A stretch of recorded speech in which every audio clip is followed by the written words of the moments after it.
Hi DIY besties, let's make a pressed flower frame. Subscribe to my channel for more aesthetic DIYs. Instead of doom scrolling, I decided to go on a walk. It was so pretty to see all these flowers blooming, so I decided to pick a few. To preserve their beauty, I decided to press them.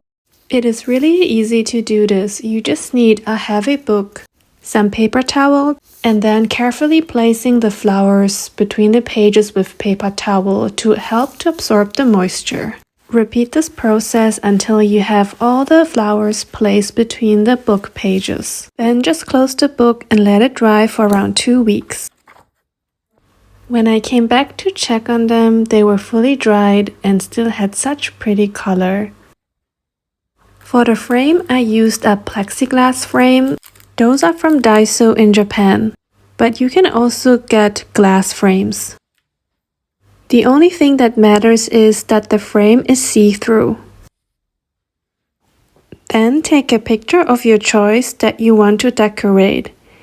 It could be a selfie of yourself, your friends, or a beloved one, or it could just be your pet. Tape the picture into the center of the glass. Now you can arrange the dried flowers around it. You can add some glue on the back of the flower so it will stay at its place.